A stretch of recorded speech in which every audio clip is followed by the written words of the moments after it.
ಇದ್ದೀರಾ ಸುವರ್ಣ.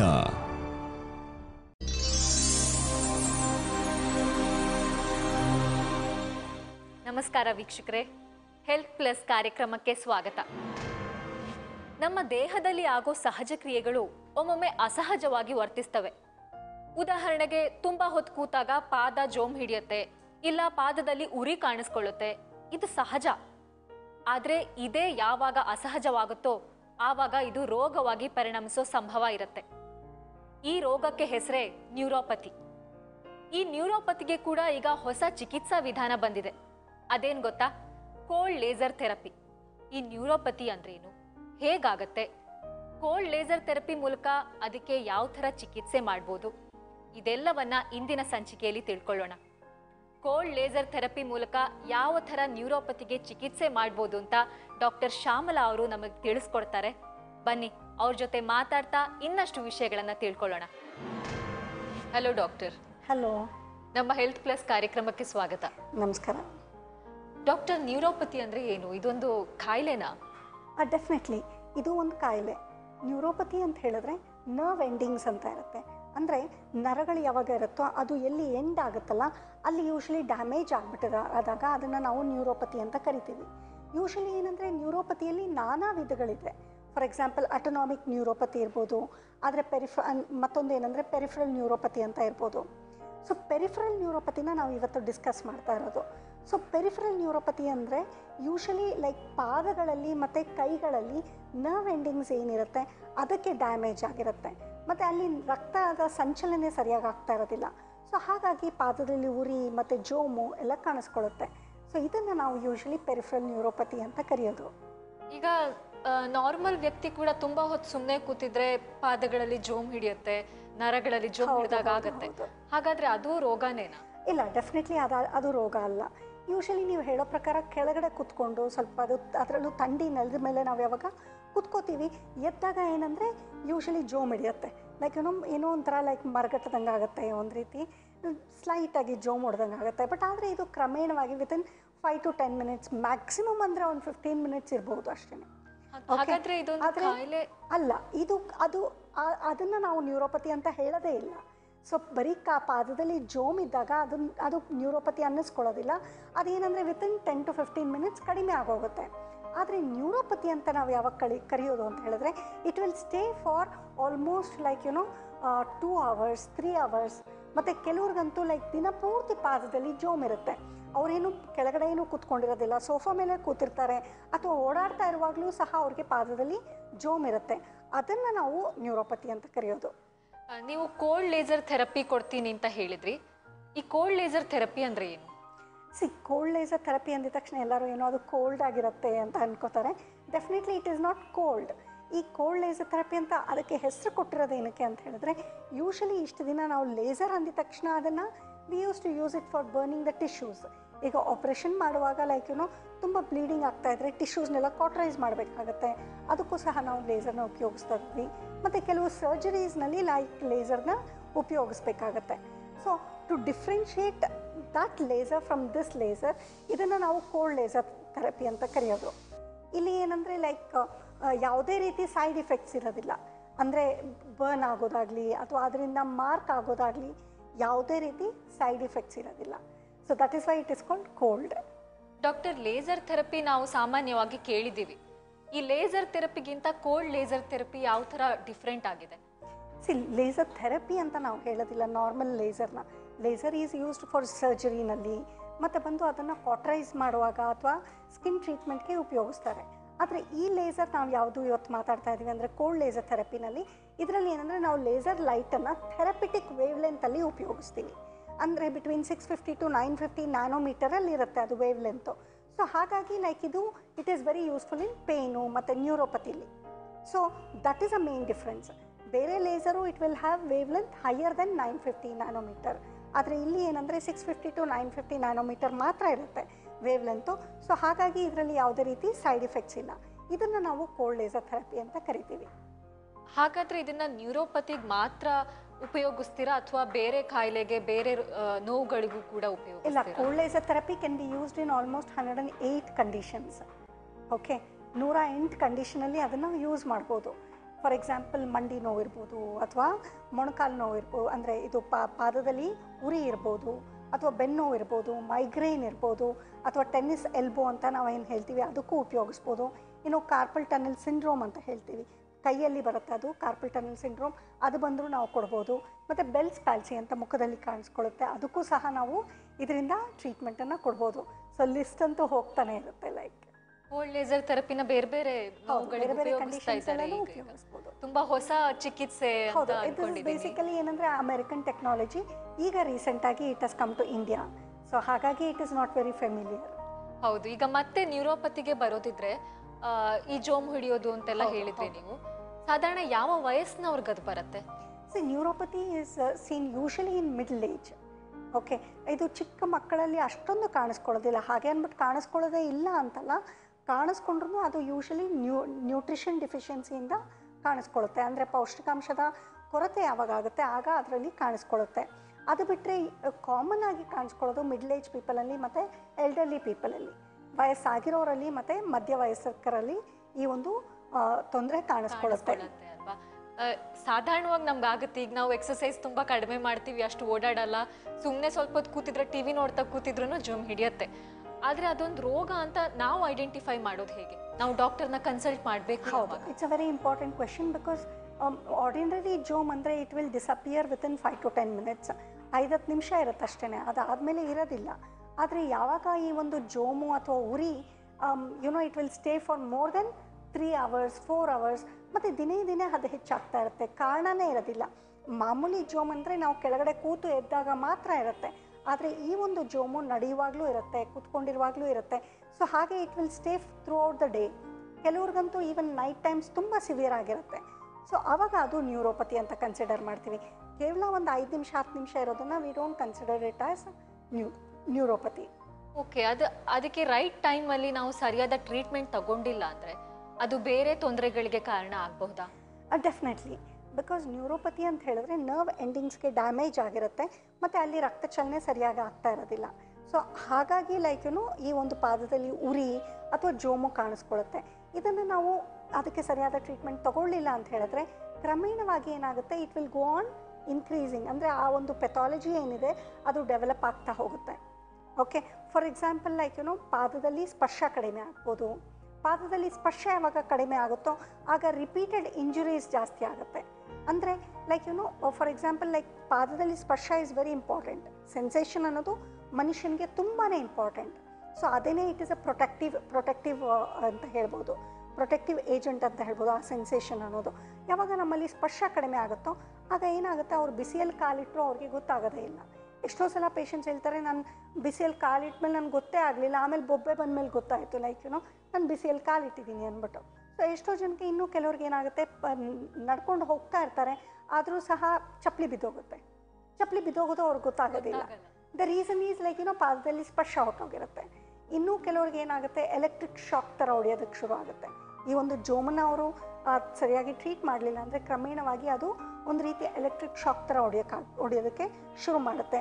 ಇನ್ನು ಕೆಲವ್ರಿಗೆ ಏನಂದರೆ ಕಾಲಲ್ಲೆಲ್ಲನೂ ಒಂದು ರೀತಿ ಹುಳುಗಳ ಥರ ಓಡಾಡ್ತಾ ಇದೆಯೇನೋ ಅನ್ನೋ ಒಂದು ಭಾವನೆ ಆಗೋದಕ್ಕೆ ಶುರು ಆಗುತ್ತೆ.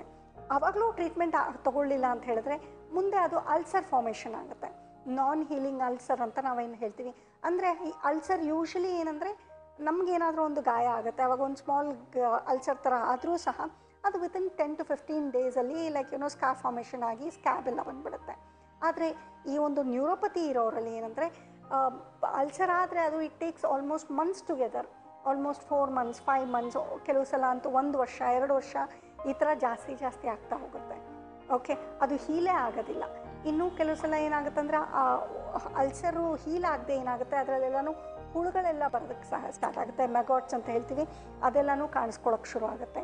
ಇನ್ನು ಆವಾಗಲೂ ನಾವು ಸರಿಯಾದ ಟ್ರೀಟ್ಮೆಂಟ್ ಮಾಡಲಿಲ್ಲ ಅಂತ ಹೇಳಿದ್ರೆ ಎಸ್ಪೆಷಲಿ ಸಿಗರೇಟ್ ಸೇದೋರಲ್ಲಿ ಗ್ಯಾಂಗ್ರೀನ್ ಆಗ್ಬೋದು. ಗ್ಯಾಂಗ್ರೀನ್ ಫಾರ್ಮೇಷನ್ ಯಾವಾಗ ಆಗುತ್ತೆ ಆವಾಗ ಕಾಲನ್ನು ಕಟ್ ಮಾಡಲೇಬೇಕಾಗುತ್ತೆ. ಸೊ ಈ ಥರ ಇದು ನಾನಾ ರೀತಿಯಾಗಿ ವ್ಯಕ್ತವಾಗ್ಬೋದು. ಹೌದು, ಈಗ ಡಯಾಬಿಟಿಕ್ ಪೇಷಂಟ್ಸ್ ಅವ್ರಿಗೆ ಈ ಥರದ ತೊಂದರೆಗಳು ತುಂಬ ಬೇಗ ಬರುತ್ತೆ ಅಂತ ಕೇಳಿದ್ದೀನಿ. ಹೌದು. ಸೊ ನ್ಯೂರೋಪತಿ ಡಯಾಬಿಟಿಕ್ ಪೇಷಂಟ್ಸ್ ಮೇಲೆ ಯಾವ ಥರ ತೊಂದರೆ ಕೊಡುತ್ತೆ? Neuropathy is seen in so many other conditions. For example alcohol ಯಾರು ತುಂಬ ಸೇವನೆ ಮಾಡ್ತಾರೆ ಅವರಲ್ಲಿ ಈ ಒಂದು ಪಾದದಲ್ಲಿ ಉರಿ ಮತ್ತು ಜೋಮು ಕಾಣಿಸ್ಕೊಳ್ಳುತ್ತೆ. ಮತ್ತು ಅದು ಬಿಟ್ಟು ನ್ಯೂಟ್ರಿಷನ್ ಡೆಫಿಷಿಯನ್ಸಿಲಿ ಅಂದರೆ ಪೌಷ್ಟಿಕಾಂಶದ ಕೊರತೆ ಯಾರಲ್ಲಿರುತ್ತೆ ಅವರಲ್ಲೂ ಅಷ್ಟೇ ಈ ರೀತಿ ಪಾದದಲ್ಲಿ ಉರಿ ಕಾಣಿಸ್ಕೊಳ್ಳುತ್ತೆ. ಇನ್ನು ಲೆಪ್ರಸಿ ಕುಷ್ಠರೋಗ ಬಂದಿರೋರಿಗೆಲ್ಲಿ ಕಾಣಿಸ್ಕೊಳ್ಳುತ್ತೆ. ಮತ್ತು ಆಟೋಇಮ್ಯೂನ್ ಡಿಸಾರ್ಡರ್ಸ್ ಲೈಕ್ ಸಾರ್ಕಾಯ್ಡೋಸಿಸ್ ಇರ್ಬೋದು. ಸೊ ಈ ಥರ ಕಂಡೀಷನ್ಸಲ್ಲೂ ಅಷ್ಟೇ ಪಾದದಲ್ಲಿ ಉರಿ ಮತ್ತು ಜೋಮ್ ಕಾಣಿಸ್ಕೊಳ್ಳುತ್ತೆ. ಆದರೆ ಮೋಸ್ಟ್ ಕಾಮನ್ ಆಗಿ ಕಾಣಿಸ್ಕೊಳ್ಳೋದಂದರೆ ಡಯಾಬಿಟಿಸ್ ಪೇಷಂಟ್ಸಲ್ಲಿ. ಸೊ ಡಯಾಬಿಟಿಸ್ ಪೇಷಂಟ್ಸಲ್ಲಿ ಏನಂದರೆ like usually like blood sugar level ತುಂಬ ಏರುಪೇರು ಆಗ್ತಾನೇ ಇರುತ್ತೆ. ಸೊ ಹಾಗಾಗಿ ಲೈಕ್ ನರ್ವ್ಸ್ಗೆಲ್ಲ ಡ್ಯಾಮೇಜ್ ಆಗ್ತಾ ಇರುತ್ತೆ. ಓಕೆ, ಸೊ ನರ್ವ್ಸ್ಗೆ ಯಾವಾಗ ಡ್ಯಾಮೇಜ್ ಆಗುತ್ತೆ ಆಗ ರಕ್ತ ಚಲನೆಯೂ ಸರಿಯಾಗಿ ಆಗ್ತಾ ಇರೋದಿಲ್ಲ ಆ ಭಾಗದಲ್ಲಿ. ಆವಾಗ ಟಿಶ್ಯೂ ಡ್ಯಾಮೇಜ್ ಎಲ್ಲನೂ ತುಂಬ ಜಾಸ್ತಿ ಆಗುತ್ತೆ. ಸೊ ಹಾಗಾಗಿ like neuropathy is mostly seen in diabetes patients. ಆದರೆ ಯೂಶಲಿ ನ್ಯೂರೋಪತಿ ಅಂದಿದ ತಕ್ಷಣ ಎಲ್ಲರೂ ಅಂದ್ಕೊಂಡ್ಬಿಡ್ತಾರೆ ಓನ್ಲಿ ಡಯಾಬಿಟಿಸ್ ಅಂದ್ಬಿಟ್ಟು. It is most commonly seen in diabetes. That doesn't mean that ಬೇರೆ ಕಂಡೀಷನ್ಸಲ್ಲಿ ಕಾಣಿಸೋದಿಲ್ಲ ಅಂತಲ್ಲ. ಇವನ್ ನಾನಾ ಕಂಡೀಷನ್ಸಲ್ಲೂ ಇದು ಕಾಣಿಸ್ಕೊಳ್ಳುತ್ತೆ. ಹಾಗಾದ್ರೆ ಡಯಾಬಿಟಿಕ್ ಪೇಷಂಟ್ಸ್ಗೆ ಟ್ರೀಟ್ ಮಾಡೋ ರೀತಿನೂ ಅಥವಾ ಇನ್ನೊಬ್ರು ಸಾಮಾನ್ಯ ವ್ಯಕ್ತಿಗೆ ಬಂದಿರೋ ನ್ಯೂರೋಪತಿಯನ್ನ ಚಿಕಿತ್ಸೆ ಮಾಡೋ ರೀತಿನೂ ಬೇರೆ ಬೇರೆ ಇರುತ್ತಾ? ಅಲ್ಲ ಅದಕ್ಕೂ ಕೋಲ್ಡ್ ಲೇಸರ್ ಥೆರಪಿ ನಮ್ಮಲ್ಲಿ ಯಾರಾದರೂ ನ್ಯೂರೋಪತಿ ಅಂತ ಬಂದರೆ like we have to take the proper history. Okay, so ಅದಕ್ಕೆ ಏನು ಕಾರಣ ಅಂತ ನಾವು ತಿಳ್ಕೊಬೇಕಾಗತ್ತೆ. Okay, if it is due to diabetes, ಡಯಾಬಿಟಿಸಿಂದ ಆದ್ರೂ ಬಂದಿದೆ ಅಂತ ಹೇಳಿದ್ರೆ ಆಗ ಡಯಾಬಿಟಿಸ್ನ ಕಂಟ್ರೋಲ್ ಮಾಡಬೇಕಾಗುತ್ತೆ. ಅದೇ ಬೇರೆ ಕಾರಣದಿಂದ ಬಂದಿದ್ದರೆ ಫಾರ್ ಎಕ್ಸಾಂಪಲ್ ಆಲ್ಕೋಹಾಲ್ ಪೇಷಂಟ್ಸು ಯಾರು ತುಂಬ ದೀರ್ಘಕಾಲ ಆಲ್ಕೋಹಾಲ್ ಸೇವನೆ ಮಾಡಿರ್ತಾರೆ ಅವರಲ್ಲೂ ಸಹ ಈ ಒಂದು ಪಾದದಲ್ಲಿ ಉರಿ ಕಾಣಿಸ್ಕೊಳ್ಬೋದು. ಸೊ ಆಗ ನಾವು ಅವ್ರಿಗೆ ಏನು ಹೇಳಬೇಕು, ನೀವು ಆಲ್ಕೋಹಾಲ್ ಇಮಿಡಿಯೇಟ್ ಸ್ಟಾಪ್ ಮಾಡಬೇಕು, ಇಲ್ಲಾಂದರೆ ಲೈಕ್ ಇಟ್ ವಿಲ್ ಇಸ್ಕೊಂಡು ಪ್ರೋಗ್ರೆಸ್. ಸೊ ಇನ್ನು ಲೆಪ್ರಸಿ ಪೇಷಂಟ್ಸಲ್ಲಿ ಏನಾದರೂ ಈ ಥರ ನ್ಯೂರೋಪತಿ ಕಾಣಿಸ್ಕೊಂಡ್ರೆ ಅವ್ರಿಗೆ ಲೆಪ್ರಸಿಗೆ ಟ್ರೀಟ್ಮೆಂಟ್ ಕೊಡಬೇಕಾಗುತ್ತೆ. ಅದ್ರ ಜೊತೆಯಲ್ಲಿ we give them cold laser therapy. Health ಪ್ಲಸ್ನಲ್ಲಿ ಈಗೊಂದು ಚಿಕ್ಕ ವಿರಾಮದ ನಂತರ ಡಾಕ್ಟರ್ ಶ್ಯಾಮಲಾ ಅವ್ರ ಜೊತೆ ಮಾತು ಮುಂದುವರಿಸೋಣ.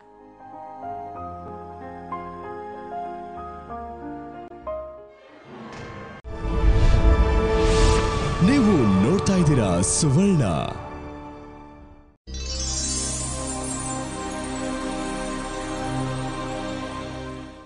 ಬ್ರೇಕ್ನ ನಂತರ ಹೆಲ್ತ್ ಪ್ಲಸ್ಗೆ ಮತ್ತೊಮ್ಮೆ ಸ್ವಾಗತ. ಈ ಕಾಯಿಲೆಗೆ ಕೋಲ್ಡ್ ಲೇಸರ್ ಥೆರಪಿ ಒಂದೇ ಸರಿಯಾದ ದಾರಿನಾ ಅಥವಾ ಈಗಲೂ ಬೇರೆ ಥರ ಚಿಕಿತ್ಸೆ ಕೊಡ್ತಾರಾ? ನ್ಯೂರೋಪತಿಗೆ ಇಷ್ಟು ದಿನ ಏನಂದರೆ like antidepressant and anticonvulsant ಡ್ರಗ್ಸನ್ನು ನಾವು ಕೊಡ್ತಾ ಇದ್ವಿ. ಓಕೆ, ಆದರೂ ಅದರಲ್ಲಿ ಪೂರ್ಣವಾದ ಒಂದು ಸಕ್ಸಸ್ ಸಿಗ್ತಾ ಇರಲಿಲ್ಲ. ಆದರೆ ಈಗ ಏನಂದರೆ ಆ ವೆರಿ ಸಕ್ಸಸ್ಫುಲ್ ಸಪೋರ್ಟಿವ್ ಥೆರಪಿಯಾಗಿ ಕೋಲ್ಡ್ ಲೇಸರ್ ಥೆರಪಿ ಬಂದಿದೆ. ಸೊ ಕೋಲ್ಡ್ ಲೇಸರ್ ಥೆರಪಿನ ನಾವು ಅಡಿಷ್ನಲ್ ಆಗಿ ಕೊಟ್ಟಾಗ ಅಥವಾ ಬರೀ ಕೋಲ್ಡ್ ಲೇಸರ್ ಥೆರಪಿನೂ ಕೊಟ್ಟಾಗ like it is giving wonderful results ಅಂತ ಹೇಳ್ಬೋದು. ಈ ನ್ಯೂರೋಪತಿ ಬರದೇ ಇರೋ ಹಾಗೆ ನಾವು ಪ್ರಿಕಾಷನ್ಸ್ ಏನಾದರೂ ತಗೊಳ್ಬೋದಾ, ಎಚ್ಚರ ವಹಿಸ್ಬೋದಾ? ಎಚ್ಚರ ವಹಿಸೋದು ಅಂದರೆ like we have to eat nutritious diet. Okay, ನಾವು ಈಗ ಅಂತೂ like we are more prone to eat only junk items. Okay, ಬರೀ ಬಜ್ಜಿ ಬೋಂಡಾ ಚಿಪ್ಸು ಕೇಕು ಈ ಥರದ್ದೇ ನಾವು ತಿಂತಾ ಇದ್ದೀವಿ. ಸೊ ಹಾಗಾಗಿ ಲೈಕ್ ನ್ಯೂಟ್ರಿಷನ್ ಡಿಫಿಷಿಯನ್ಸಿ ತುಂಬ ಬೇಗ ಕಾಣಿಸ್ಕೊಳ್ಳುತ್ತೆ. ಸೊ ನ್ಯೂಟ್ರಿಷನ್ ಡಿಫಿಷಿಯನ್ಸಿ ಕಾಣಿಸ್ಕೊಳ್ಬಾರ್ದು ಅಂದರೆ ನಮ್ಮ ಫುಡ್ಡಲ್ಲಿ like always we should had green vegetables ಮತ್ತು ಫ್ರೂಟ್ಸು ಮತ್ತು ತರಕಾರಿಗಳು ಲೈಕ್ ನಾನಾ ರೀತಿಯ ತರಕಾರಿಗಳನ್ನು ಆ್ಯಡ್ ಮಾಡಿ ತಿನ್ನಬೇಕು. ಇದು ಒಂದು ರೀತಿ we can protect our cells from neuropathy. ಮತ್ತು ಇನ್ನು diabetes patients like they have to take nutritional supplements. For example like diabetes patients ಏನಂದರೆ like they have to take vitamin supplements, B12, B6 supplements ಎಲ್ಲನೂ like ಶುರು ಆದಾಗಿಂದನೂ ಅಷ್ಟೇ they have to take it routinely. So ಮತ್ತು ಇನ್ನೂ ಏನಂದರೆ ಪಾದಕ್ಕೆ ಸ್ವಲ್ಪ ಎಕ್ಸಸೈಸ್ ಕೊಡ್ತಾ ಇರಬೇಕು. ಓಕೆ, ಸೊ ಎಲ್ಲರೂ ಅನ್ಕೋತಾರೆ ಲೈಕ್ ಇಲ್ಲ ನಾನು ವಾಕಿಂಗ್ ಮಾಡ್ತೀನಿ ಅಂದ್ಬಿಟ್ಟು. Yes, walking is very good for diabetes. But ಆದರೆ ಬರೀ ವಾಕಿಂಗ್ ಸಾಕಾಗೋದಿಲ್ಲ. Like especially for feet it is very important to give some particular exercises which is very simple. So ಆ ಎಕ್ಸಸೈಸಸ್ನ ನಾವು ಕೊಡಬೇಕಾಗತ್ತೆ. ಮತ್ತು ಅದರ ಜೊತೆಯಲ್ಲಿ ಡಯಾಬಿಟಿಸ್ ಇರೋರು ಏನಂದರೆ ಲೈಕ್ ಅವರ ಡಯಾಬಿಟಿಸ್ನ ಕಂಟ್ರೋಲ್ ಮಾಡ್ಕೊಂಡಿರೋದು ತುಂಬಾ ಇಂಪಾರ್ಟೆಂಟ್. ಅದರ್ವೈಸ್ ಏನಾಗುತ್ತೆ, ಬ್ಲಡ್ ಲೆವೆಲ್ ಯಾವಾಗ ಶೂಟ್ ಆಗ್ತಾ ಇರುತ್ತೆ ಆವಾಗ ರಿಪೀಟೆಡ್ಲಿ ನರ್ವ್ಸ್ಗೆ ಡ್ಯಾಮೇಜ್ ಆಗ್ತಾ ಇರುತ್ತೆ. ಸೊ ಹಾಗಾಗಿ like we have to take enough care to keep blood sugar under control. So ಹಾಗಾಗಿ like every day it is better to check it. ಮನೆಯಲ್ಲೇ ಒಂದು ಗ್ಲೂಕೋಮೀಟರ್ ಇಟ್ಕೊಂಡು like it is better to check it almost on a daily basis. ಮತ್ತು ಅದ್ರ ಜೊತೆಯಲ್ಲಿ at least ತಿಂಗಳಿಗೆ ಒಂದ್ಸಲಿ ಅಥವಾ 2 ತಿಂಗಳಿಗೆ ಒಂದ್ಸಲಿ it is better to get it checked in a ಲ್ಯಾಬೊರೇಟರಿನಲ್ಲಿ ಮಾಡಿಸೋದು ವೆರಿ ಇಂಪಾರ್ಟೆಂಟು. ಮತ್ತು ಇನ್ನೂ ಒಂದು ಏನಂದರೆ ಗ್ಲೈಕೋಸಿಲೇಟೆಡ್ ಹಿಮೋಗ್ಲೋಬಿನ್ ಅಂತ ಒಂದಿದೆ. ಓಕೆ, ಇದೇನಂದರೆ it gives you average blood sugar level. Okay, for example over a period of 3 to 4 months. Okay, so usually ನಾವು ಫಾಸ್ಟಿಂಗ್ ಬ್ಲಡ್ ಶುಗರ್ ಮತ್ತು ಪೋಸ್ಟ್ ಪ್ರ್ಯಾಂಡಿಯಲ್ ಬ್ಲಡ್ ಶುಗರ್ ಮಾಡೋದೆಲ್ಲನೂ like it shows the blood sugar level at that moment. Okay, ಇವತ್ತು ನಾನೇನೋ ಒಬ್ಬಟ್ಟು ಚೆನ್ನಾಗಿ ತಿಂದಿದ್ರೆ like it will show increased in the blood sugar level ಇವತ್ತಿಂದ ಮಾತ್ರ. ಓಕೆ, ಆದರೆ ಗ್ಲೈಕೋಸಿಲೇಟೆಡ್ ಹಿಮೋಗ್ಲೋಬಿನ್ ಏನಂದರೆ it will show like how was your blood sugar control over a period of time, may be 3 months 4 monthsಲ್ಲಿ ನಿಮ್ಮದು ಹೇಗಿತ್ತು blood sugar level. So it's very important for a diabetic patient to get this glycosylated haemoglobin tested. ಮತ್ತು ಇನ್ನೂ ಒಂದು ಏನಂದರೆ ಪಾದದ ರಕ್ಷಣೆ ತುಂಬ ಇಂಪಾರ್ಟೆಂಟ್. ಓಕೆ, ಸೊ ಪಾದನ ಲೈಕ್ ಎಸ್ಪೆಷಲಿ ನ್ಯೂರೋಪತಿ ಇರೋ ಪೇಷಂಟ್ಸು ಅಥವಾ ನ್ಯೂರೋಪತಿ ಬರಬಾರ್ದು ಅಂತ ಇರೋರು ಲೈಕ್ ಆದಷ್ಟು ಲೈಕ್ ಸಾಫ್ಟಾಗಿರೋ ಸ್ಲಿಪ್ಪರ್ಸ್ನ ಉಪಯೋಗಿಸೋದು ತುಂಬಾ ಒಳ್ಳೆಯದು. ಆದರೆ ಡಾಕ್ಟರ್ ಹಿಂದೆ ಎಲ್ಲ ಹೇಳ್ತಾ ಇದ್ರು ಚಿಕ್ಕ ಮಕ್ಕಳನ್ನ ಬರಿಗಾಲಲ್ಲೇ ಹೊರಗಡೆ ಬಿಡ್ತಾ ಇದ್ರು, ಪಾದ ಗಟ್ಟಿ ಆಗುತ್ತೆ, ಪಾದದಲ್ಲಿ ರಕ್ತ ಸಂಚಾರ ಚೆನ್ನಾಗಾಗುತ್ತೆ ಅಂತ. ಆದರೆ ಇವತ್ತು ಹಾಗಿಲ್ಲ, ನಾವು ಚಿಕ್ಕ ಮಗುವಿಂದನೇ ಚಪ್ಪಲಿ ಹಾಕಿ ಅಭ್ಯಾಸ ಮಾಡಿರ್ತೀವಿ. ಇದಕ್ಕೂ ನ್ಯೂರೋಪತಿಗೂ ಏನಾದರೂ ಸಂಬಂಧ ಇದೆಯಾ? ಇಲ್ಲ, ಆ ಥರ ಸಂಬಂಧ ಏನೂ ಇಲ್ಲ.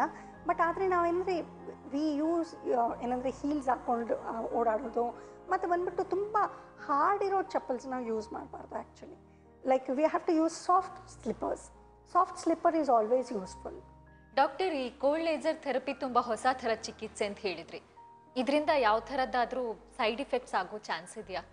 ಇಲ್ಲ ರಶ್ಮಿ, ಇದರಲ್ಲಿ ಯಾವುದೇ ರೀತಿ ಸೈಡ್ ಇಫೆಕ್ಟ್ಸ್ ಇಲ್ಲ. Okay, that is the best part of it.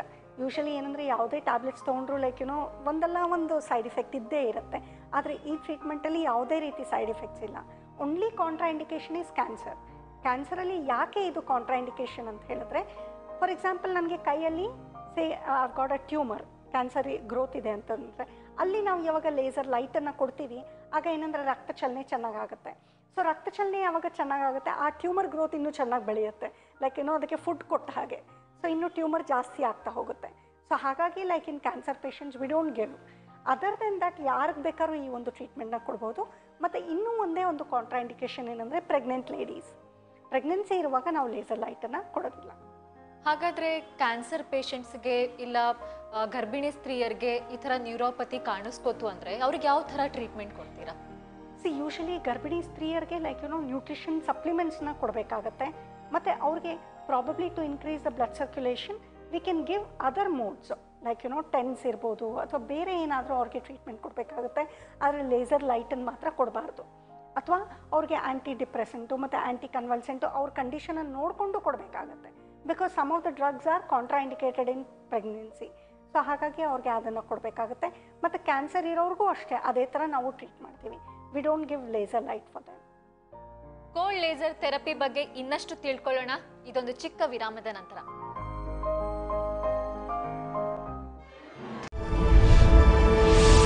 ನೀವು ನೋಡ್ತಾ ಇದ್ದೀರಾ ಸುವರ್ಣ.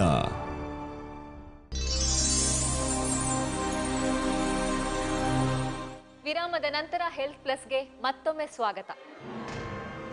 ಡಾಕ್ಟರ್, ಈ ಕೋಲ್ಡ್ ಲೇಸರ್ ಥೆರಪಿನ ಸೀದಾ ನರಗಳಿಗೆ ನೇರವಾಗಿ ಚಿಕಿತ್ಸೆ ಮಾಡ್ತೀರಾ? ಯಾವ ಥರ ಟ್ರೀಟ್ ಮಾಡ್ತೀರಾ? ಇದನ್ನು ನಾವು ಲೋಕಲೈಸ್ಡ್ ಆಗಿ ಟ್ರೀಟ್ಮೆಂಟ್ ಮಾಡೋದು. ಇದನ್ನು ನಾವು ದೇಹದ ಒಳಗಡೆ ಏನು ಕೊಡಬೇಕಾಗಿಲ್ಲ, ಹೊರಗಡೆಯಿಂದನೇ ನಾವು will show the light. For example ಪಾದದಲ್ಲಿ ಉರಿ ಇರುತ್ತೆ, ಆಗ ಆ ಒಂದು ಭಾಗಕ್ಕೆ ಈ ಒಂದು ಟ್ರೀಟ್ಮೆಂಟ್ ಆ ಪ್ರೋಬನ್ನು ಇಟ್ಟು ಟ್ರೀಟ್ಮೆಂಟನ್ನು ಕೊಡಬೇಕಾಗತ್ತೆ. So it is not inside the body, it is from externally we are giving the treatment. So ಹಾಗಾಗಿ it is very simple but very effective ಅಂತ ಹೇಳ್ಬೋದು. ಈ ಚಿಕಿತ್ಸೆ ಮೂಲಕ ನ್ಯೂರೋಪತಿ ಸಂಪೂರ್ಣ ಗುಣ ಆಗಬೇಕು ಅಂದರೆ ಸಾಧಾರಣ ಎಷ್ಟು ಸಮಯ ಹಿಡಿಯುತ್ತೆ? This cold laser therapy is giving about 80 to 90% results ಅಂತ ಹೇಳ್ಬೋದು. ಅಂದರೆ 100 ಜನಕ್ಕೆ ನಾವು ಈ ಒಂದು ಟ್ರೀಟ್ಮೆಂಟ್ನ ಕೊಟ್ಟಾಗ ಶೇಕಡ ಒಂದು 80ರಿಂದ 90% ಜನ ಇದಕ್ಕೆ they will respond very nicely. Okay, ಅವ್ರಿಗೇನೆಂದರೆ ಅವರು ತಮ್ಮ ಬ್ಲಡ್ ಶುಗರ್ ಲೆವೆಲ್ನ ಕಂಟ್ರೋಲಲ್ಲಿ ಇಟ್ಕೊಳ್ಳೋದು ಅಥವಾ ಆಲ್ಕೋಹಾಲ್ ತೊಗೊಳ್ತಾ ಇದ್ದರೆ ಆಲ್ಕೋಹಾಲ್ನ ಪೂರ್ತಿ ನಿಲ್ಲಿಸಿ ಈ ಒಂದು ಟ್ರೀಟ್ಮೆಂಟ್ನ ತೊಗೊಂಡ್ರೆ ಖಂಡಿತವಾಗ್ಲೂ ಅವ್ರಿಗೆ ಮುಂದೆ ಬರೋ ಚಾನ್ಸಸ್ ಇರೋದಿಲ್ಲ. ಆದರೆ ಇನ್ನೂ 10ರಿಂದ 20% ಪೀಪಲ್ಗೆ ಇದು ವರ್ಕೇ ಆಗೋದಿಲ್ಲ. ಓಕೆ, ಪ್ರತಿಯೊಂದು ಟ್ರೀಟ್ಮೆಂಟು ಅಷ್ಟೇ ಎಲ್ಲ ಪಾಪ್ಯುಲೇಷನಲ್ಲಿ ಇರೋರಿಗೆಲ್ಲರಿಗೂ ಲೈಕ್ ವರ್ಕ್ ಆಗುತ್ತೆ ಅಂತಲ್ಲ. ಫಾರ್ ಎಕ್ಸಾಂಪಲ್ ಕ್ರೋಸಿನ್ ಮಾತ್ರೆ, even that also it will work only in 40 to 50% ಅಥವಾ 60% ಆಫ್ ದ ಪೀಪಲ್. ಸೊ ಹಾಗೆ ಕಂಪೇರ್ ಮಾಡಿದ್ರೆ the success rate is very high in cold laser therapy ಅಂತ ಹೇಳ್ಬೋದು. Because it is 80 to 90% efficacy rate ಇದೆ. So ಹಾಗಾಗಿ it is very good. So ಇನ್ನೂ ಕೆಲವ್ರಿಗೆ ಏನಾಗುತ್ತೆ ಅಂದರೆ ಲೈಕ್ ಈಗ ಪೂರ್ತಿಯಾಗಿ ಕಡಿಮೆ ಆಗಿರುತ್ತೆ, may be after 3 or 4 years ಮತ್ತೆ ಅದು ಕಾಣಿಸ್ಕೊಳ್ಬೋದು in a very slight manner. Okay, ಸ್ವಲ್ಪ ನೋವು ಕಾಣಿಸ್ಕೊಳ್ಬೋದು ಅಥವಾ ಉರಿ ಕಾಣಿಸ್ಕೊಳ್ಬೋದು. ಆಗ ಅವ್ರು ಮತ್ತೆ ಈ ಒಂದು ಚಿಕಿತ್ಸೆಯನ್ನು ತೊಗೊಂಡ್ರೆ ಖಂಡಿತವಾಗ್ಲೂ like they can get rid of the problem. ಯಾಕೆ ಹಾಗಾಗುತ್ತೆ ಮತ್ತೆ ಕಾಣಿಸ್ಕೊಳ್ಳೋದು? ಅಂದರೆ ಸರಿಯಾದ ಪ್ರಿಕಾಷನ್ಸ್, ಎಚ್ಚರ ವಹಿಸದೇ ಇರೋದಕ್ಕ? ಎಚ್ಚರ ವಹಿಸದೇ ಇದ್ದಾಗಲೂ ಈ ಥರ ಆಗುತ್ತೆ. For example like diabetes patients they have to do the exercise, they have to take they should take cold laser therapy. ಮತ್ತು nutrition is also very important. ನಾ ಹೇಳಿದಾಗೆ ವೈಟಮಿನ್ ಸಪ್ಲಿಮೆಂಟ್ಸ್ ಅಂತೂ ಅವ್ರು ಲೈಫ್ ಲಾಂಗ್ ತೊಗೊಳ್ಳೇಬೇಕಾಗತ್ತೆ. ಮತ್ತು ಅದ್ರ ಜೊತೆ ಬ್ಲಡ್ ಶುಗರ್ ಲೆವೆಲ್ನ they have to keep it under control. So ಈ ಎಲ್ಲ ಫ್ಯಾಕ್ಟರ್ಸ್ನ ನಾವು ಸರಿಯಾಗಿ ನೋಡ್ಕೊಂಡು ಹೋದರೆ definitely if they have got good results in cold laser therapy ಅಂದರೆ ಅದು ಮತ್ತೆ ಬರೋ ಚಾನ್ಸಸ್ ತುಂಬಾ ಕಡಿಮೆ ಅಂತ ಹೇಳ್ಬೋದು. ಓಕೆ, ಆದರೆ ಇನ್ನೂ ಕೆಲವ್ರಿಗೆ ಏನಂದರೆ ಕಾರಣಾಂತರಗಳಿಂದ it might appear may be after 3 years 4 years ಆದಾಗ ಒಂದು ಸ್ವಲ್ಪ ಕಾಣಿಸ್ಕೊಳ್ಬೋದು. ಆಗ ತಿರ್ಗಾ ಬಂದು ಫ್ಯೂ ಸೆಷನ್ಸ್ನ ತೊಗೊಂಡ್ರೆ definitely they can come out of the problem. ವೀಕ್ಷಕರೇ, ನ್ಯೂರೋಪತಿ ಬಗ್ಗೆ ತಿಳ್ಕೊಂಡ್ರಲ್ಲ, ಅದಕ್ಕೆ ಬಂದಿರೋ ವಿಶಿಷ್ಟವಾದ ಹಾಗೆ ಸರಳವಾದ ಚಿಕಿತ್ಸೆ ಕೋಲ್ಡ್ ಲೇಸರ್ ಥೆರಪಿ ಬಗ್ಗೆನೂ ಡಾಕ್ಟರ್ ಚೆನ್ನಾಗಿ ತಿಳಿಸ್ಕೊಟ್ಟಿದ್ದಾರೆ. ಯಾವುದೇ ರೀತಿಯಾಗಿ ಪಾದದಲ್ಲಿ ಇಲ್ಲ ಕೈಯಲ್ಲಿ ಜೋಮ್ ಹಿಡಿದ್ರೆ ಅದು ಅಸಹಜ ಅಂತ ಅನ್ಸಿದ್ರೆ ಪಕ್ಕದಲ್ಲಿರೋ ವೈದ್ಯರನ್ನ ಸಂಪರ್ಕಿಸಿ ನಿಮ್ಮ ನೋವುಗಳಿಗೆ ತಕ್ಕ ಚಿಕಿತ್ಸೆ ಪಡ್ಕೊಳ್ಳಿ. ಡಾಕ್ಟರ್, ನಮ್ಮ ಹೆಲ್ತ್ ಪ್ಲಸ್ ಕಾರ್ಯಕ್ರಮಕ್ಕೆ ಬಂದು ಕೋಲ್ಡ್ ಲೇಸರ್ ಥೆರಪಿ ಅನ್ನೋ ಹೊಸ ಚಿಕಿತ್ಸೆ ಬಗ್ಗೆ ನಮಗೆ ತಿಳಿಸ್ಕೊಟ್ಟಿದ್ದಕ್ಕೆ ತುಂಬ ಧನ್ಯವಾದಗಳು. ನಮಸ್ಕಾರ. ಡಾಕ್ಟರ್, ನಮ್ಮ ಹೆಲ್ತ್ ಪ್ಲಸ್ ಕಾರ್ಯಕ್ರಮಕ್ಕೆ ಬಂದು ನ್ಯೂರೋಪತಿಗೆ ಬಂದಿರುವಂಥ ಹೊಸ ಚಿಕಿತ್ಸಾ ವಿಧಾನ ಕೋಲ್ಡ್ ಲೇಸರ್ ಥೆರಪಿ ಬಗ್ಗೆ ಬಹಳ ಚೆನ್ನಾಗಿ ವಿವರಿಸ್ಕೊಟ್ರಿ. ತುಂಬ ಥ್ಯಾಂಕ್ಸ್. ನಮಸ್ಕಾರ. ನಮ್ಮ ಹೆಲ್ತ್ ಪ್ಲಸ್ ತಂಡದಿಂದ ನಮ್ಮ ನೆನಪಿಗಾಗಿ ಒಂದು ಚಿಕ್ಕ ಕಾಣಿಕೆ. Thank you so much. Thank you doctor. ವೀಕ್ಷಕರೇ, ನಿಮ್ಮ ಅನಿಸಿಕೆ ಅಭಿಪ್ರಾಯಗಳಿಗಾಗಿ ನಾವು ಕಾಯ್ತಾ ಇರ್ತೀವಿ. ತಪ್ಪದೆ ನಮಗೆ ಬರೀರಿ. ಎಷ್ಟು ರೋಗಗಳು ಬಂದಿವೆಯೋ ಅದಕ್ಕೆ ತಕ್ಕ ಹಾಗೆ ಹೊಸ ಚಿಕಿತ್ಸಾ ವಿಧಾನ ಬರ್ತಾನೆ ಇದೆ. ನಿಮ್ಮ ರೋಗಗಳಿಗೆಲ್ಲ ಪರಿಹಾರ ಕಂಡುಹುಡುಕಿ. ನಿಮ್ಮ ಆರೋಗ್ಯವೇ ನಮ್ಮ ಕಾಳಜಿ. ಮುಂದಿನ ಸಂಚಿಕೆಯೊಂದಿಗೆ ಮತ್ತೆ ಬರ್ತೀನಿ. ಆರೋಗ್ಯದ ಬಗ್ಗೆ ಇನ್ನಷ್ಟು ಹೊಸ ಮಾಹಿತಿಗಳನ್ನು ತರ್ತೀನಿ. ನಮಸ್ಕಾರ.